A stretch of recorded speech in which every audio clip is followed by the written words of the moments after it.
Hi, everyone.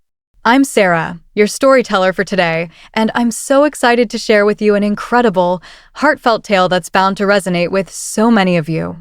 This is the story of Juniper, a young woman who faced some tough family dynamics but came out stronger. It's a journey of resilience, self-discovery, and finding where you truly belong. So, grab a cozy drink, settle in, and let's dive into Juniper's world. Here's how her story begins. On her birthday, her parents made a shocking decision. They gave her gift to her stepsister, claiming Juniper didn't deserve anything. Heartbroken, she left home without a word. 3 years later, her family showed up at her doorstep with an even bolder demand. Your sister deserves this place more than you. Juniper just smiled and took action. Let's explore how it all unfolded. I'm Juniper, and I'm 22 years old. I recently graduated from college with a degree in design, a milestone that feels like nothing short of a miracle, especially since I paid for most of it myself through hard work and determination. Right now, I'm living with my mom and my stepfather, Dave, in the house where I grew up. But to be honest, it hasn't felt like home for quite some time. Let me paint you a picture of how things got to this point. 7 years ago, when I was just 15, my mom married Dave. He brought along his daughter, Sarah, who's now 26 and living with her boyfriend, Marcus. They visit often for family dinners and gatherings, creating the illusion of a perfect blended family. On the surface, we look like a happy unit, smiling for photos and passing the mashed potatoes at dinner. But the reality? It's far messier than that. When Dave and Sarah moved in, my mom went all out to make them feel welcome, almost like she was trying to prove something. She reorganized our entire lives around them. Sarah got the bigger bedroom, even though I'd lived there my whole life. Dave's tools and boxes took over the garage, where I used to spend hours on my art projects, dreaming up designs. Suddenly, every conversation revolved around ensuring the new family felt comfortable. I understand that blending families is no easy task. It takes effort, compromise, and patience.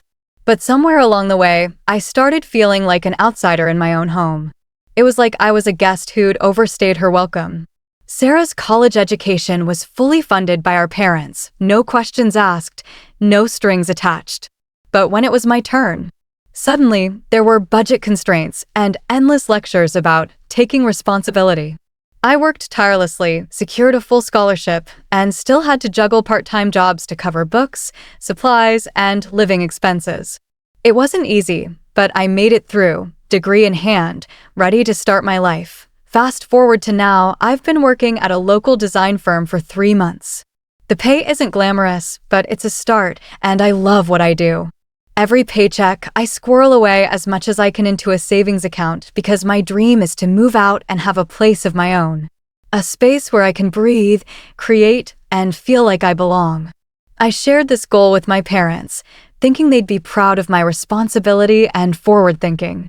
Instead, I got strange comments that stung more than I expected. My mom would say things like, "It must be nice to hoard money while living rent-free, even though I contribute to groceries and utilities." Last week, she made a snide remark about how I don't have real responsibilities while I'm building my savings. Dave chimed in, reminiscing about how, at my age, he gave half his paycheck to his parents. The message was clear: my efforts weren't enough, and my savings were somehow a problem. Lately, the hints have grown more pointed. Comments about how crowded the house feels, how adults shouldn't live with their parents forever, and how it's time for everyone to spread their wings. I'm trying to save enough for a security deposit, first and last month's rent, and some basic furniture, goals that take time when you're earning an entry-level designer's salary. But the pressure from my family keeps mounting, and it's starting to wear me down. One evening, I came home from a long day at work to find Sarah and Marcus already at the house, their voices bubbling with excitement from the kitchen. I caught snippets of their conversation, phrases like amazing opportunity, perfect timing, and once in a lifetime. I assumed they were talking about Marcus's job or maybe a big trip they were planning. Exhausted, I went upstairs to change out of my work clothes and wash off the day. When I came back down 30 minutes later, everyone was gathered around the dinner table, enjoying my mom's signature Wednesday night chicken. The mood was unusually upbeat, and I felt a flicker of hope that maybe tonight would be different. I sat down, served myself some roasted vegetables, and was about to join the conversation when my mom cleared her throat in that deliberate way she does when she's about to drop big news. "Juniper, we have some exciting news to share with you," she said, her smile directed at Sarah, who was practically bouncing in her seat. "We're going to the Bahamas next month." Sarah chimed in, her voice brimming with enthusiasm. "Marcus found this incredible package deal, and we're finally taking that dream trip we've been talking about forever." "That sounds amazing," I said, genuinely happy for them. "You guys work so hard. You deserve a vacation." Marcus nodded, his eyes gleaming. "It's going to be perfect 5 days, 4 nights at an all-inclusive resort. The whole thing comes to about $10,000. I nearly choked on my chicken. $10,000? That was 4 months of my salary, a sum I couldn't even fathom spending on a single trip. "Wow," I said carefully, trying to keep my tone neutral. "That's a lot of money." My mom's smile tightened, and she leaned forward slightly. "Well, that's actually what we wanted to talk to you about." Sarah jumped in, her eyes bright with expectation. "The thing is, we don't have the money saved up yet. But we know you do. You've been putting away money in that savings account for months." I stared at her, my fork frozen halfway to my mouth. "I'm sorry, what?" I managed to say, hoping I'd misheard. My mom continued, her voice calm but firm. "Since we're family and families help each other out, we were thinking you could lend Sarah and Marcus the money for their trip. They'll pay you back, of course." The room fell silent, except for the faint clink of Marcus cutting his chicken. I looked around the table, searching their faces for some sign that this was a joke. My mom nodded encouragingly, as if this was the most reasonable request in the world. Dave watched me with an expression that screamed, "Do the right thing." Sarah looked hopeful, almost giddy. I felt my stomach twist. "No," I said firmly. "I'm not giving you $10,000 for a vacation. That money is for important things: my emergency fund, my apartment fund, my future." Dave's face darkened, his voice low and accusing. "Your future? What about family? What about helping the people who've supported you your whole life?" I couldn't hold back anymore. "Supported me?" I said, my voice rising. "Sarah's college was paid for completely. Mine wasn't. I've been working and saving every penny while living here, paying you rent and grocery money. This is the first time I've ever had something substantial saved, and you want me to hand it over for a vacation?" "It's not just a vacation," my mom snapped. "It's their honeymoon. They've been together for 3 years. They deserve something special." "Then they should save for it themselves," I shot back, like I'm saving for my own goals. Dave slammed his hand on the table, making the dishes rattle. "Ungrateful," he said. "That's what you are, completely ungrateful. Your mother and I have given you a roof over your head, food on the table, and this is how you repay us? By hoarding money while your sister needs help." My mom didn't say a word. She just sat there, nodding along with Dave.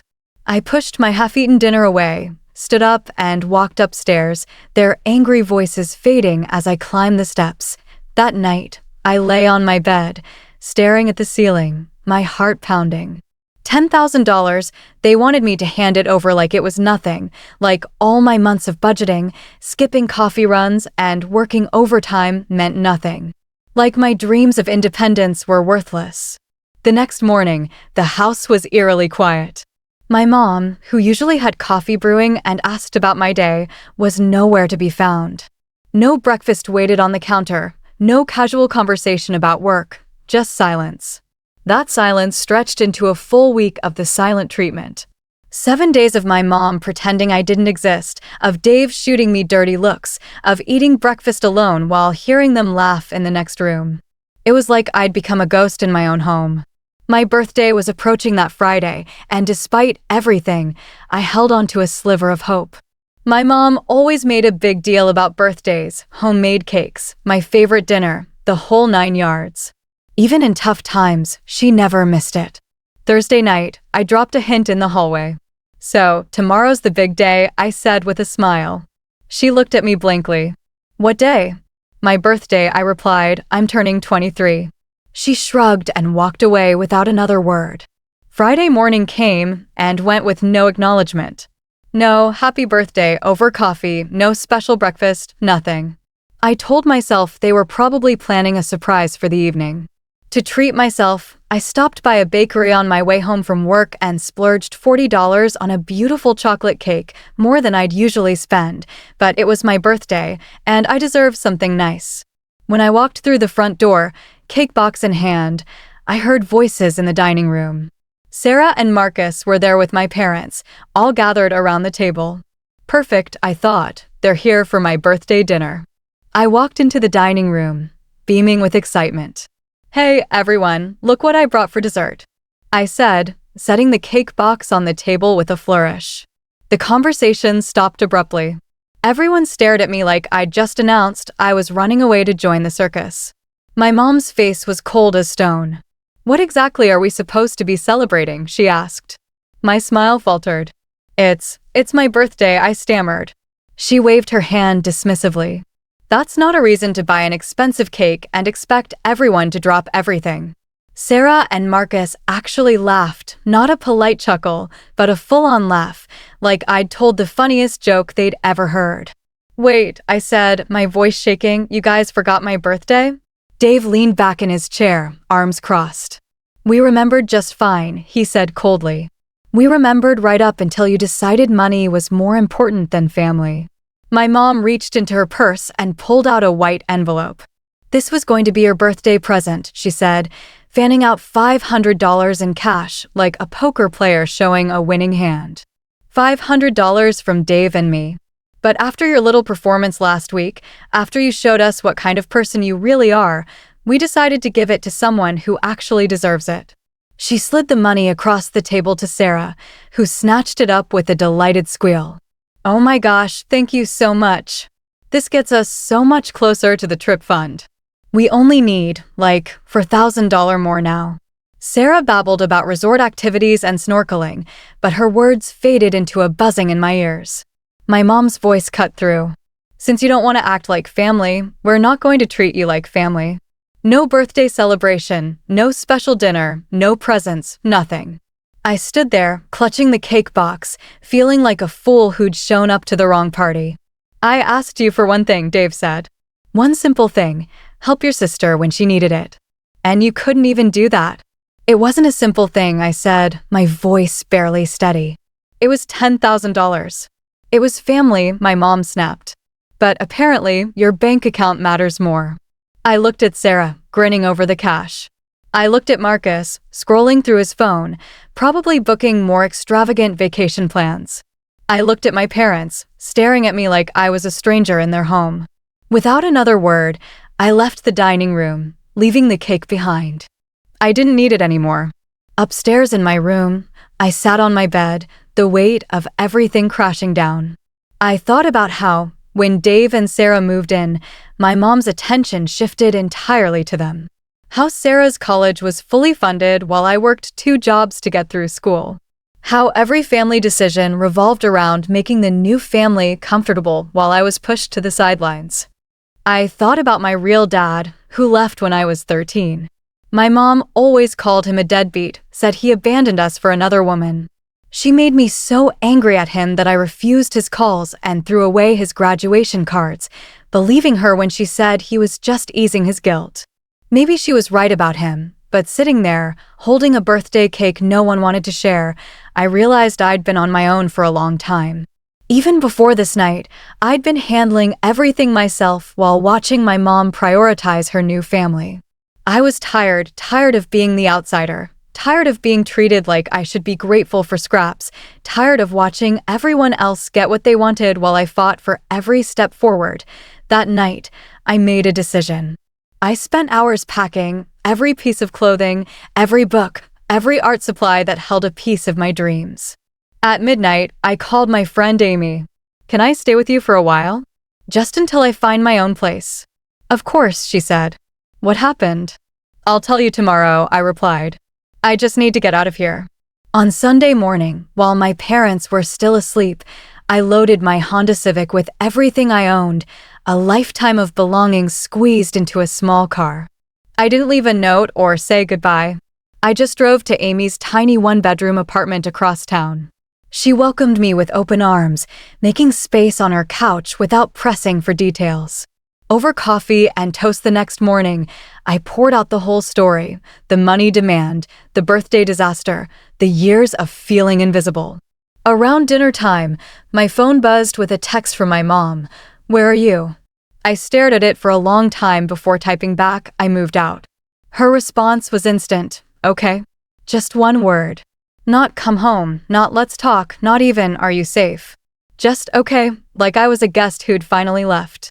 2 weeks later, I found a studio apartment 20 minutes from work. It was small, a single room with a kitchenette and a bathroom the size of a closet, but it was mine. The rent took half my salary, but I didn't care. I had my own space, my own key, my own life. That first year was tough. I worked overtime whenever I could, ate more ramen than I'd like to admit, and furnished my place with thrift store finds. But I was happy, truly happy for the first time in years. My family didn't call, didn't text, didn't invite me to holidays.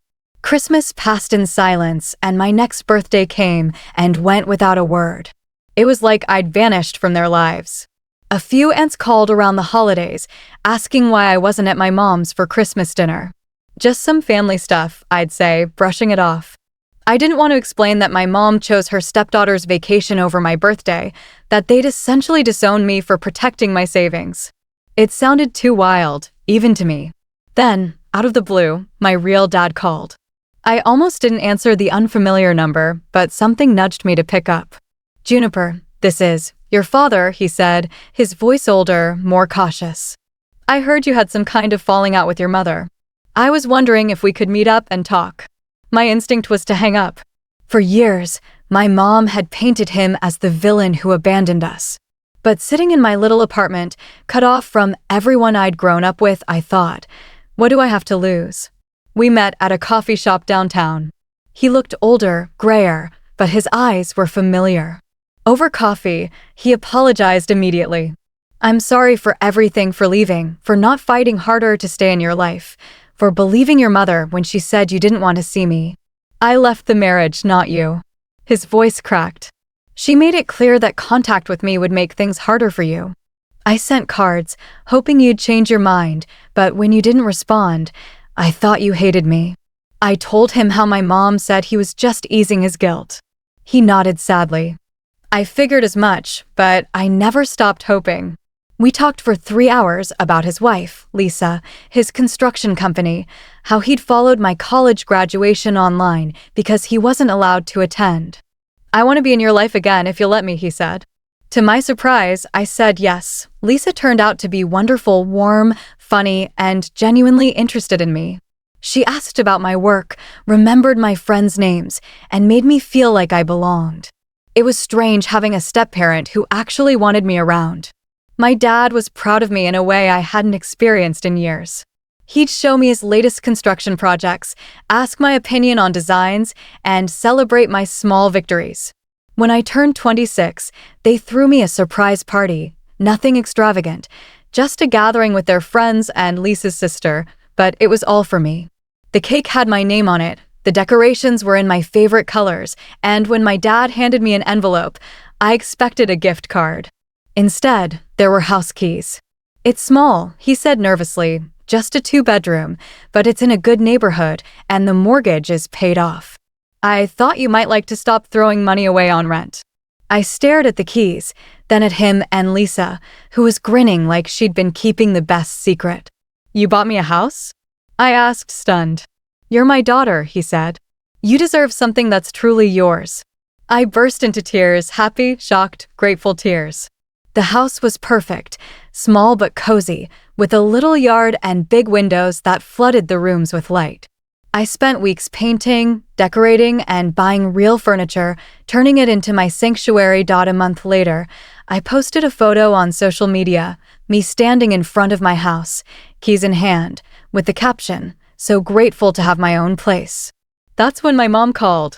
We hadn't spoken in 3 years. "Juniper, honey," she said, her voice dripping with false sweetness, "I saw your picture.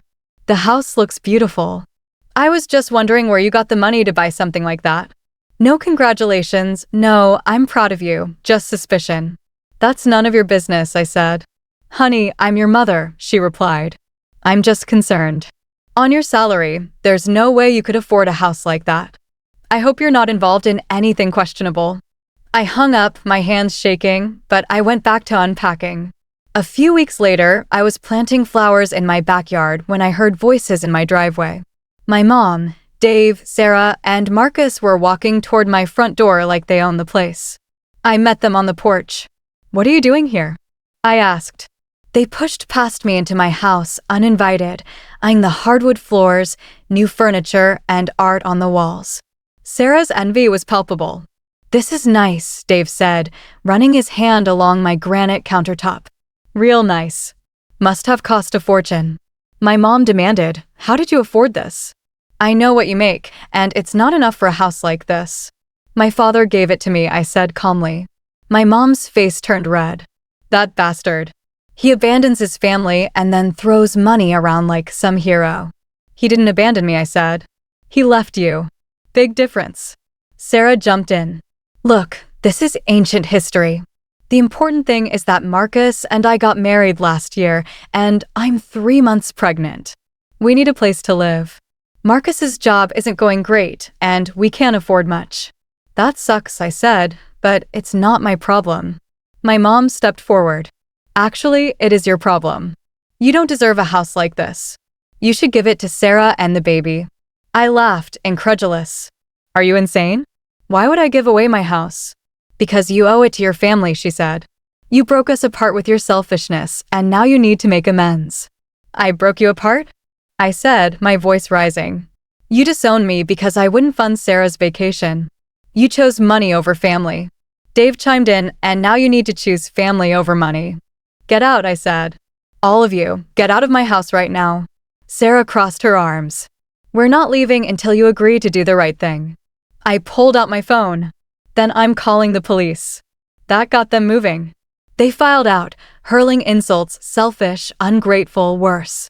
I locked the door and called my dad. They want me to give Sarah my house, I told him. They think I should hand it over because she's pregnant. Document everything, he advised.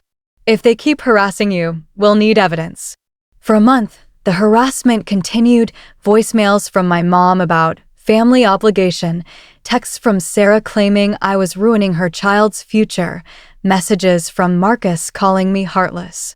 They said I was jealous, greedy, a terrible person who didn't deserve good things. Some messages were outright threats. I saved everything, screenshots, voicemails, the works. Finally, I handed it all to a lawyer my dad hired. The lawyer sent a cease and desist letter, warning of legal consequences for harassment, threats, and attempted property theft. The messages stopped within a week. Complete silence, just like that. The threat of consequences outweighed their demands. Now I'm 27, living in my cozy house, still working at the design firm, and having dinner with my dad and Lisa every Sunday. My life is quiet, peaceful, and mine. I hear bits through mutual friends. Sarah had a baby girl, and my mom tells everyone I abandoned my family because I'm obsessed with money. She plays the victim, acting clueless about why I cut contact. I don't bother defending myself. The people who matter know the truth. The rest can believe what they want. My dad and Lisa are my family now. He asks about my work, celebrates my achievements, and remembers my friends' names. Lisa sends me recipes and funny memes, making me feel like I belong. Sometimes, I wonder what would have happened if I'd given Sarah that $10,000 3 years ago. I'd probably still be in my childhood bedroom, treated like an afterthought, watching everyone else get what they wanted while I got nothing. Instead, I'm here, in my own house, living a life surrounded by people who care about me. I chose myself, and it was the best decision I ever made. Thank you for joining me on Juniper's journey. If this story resonated with you, share your thoughts below, and let's keep the conversation going. Until next time, take care and remember to choose yourself when it matters most. Please feel free to comment below if you liked this. Remember to like and subscribers for more.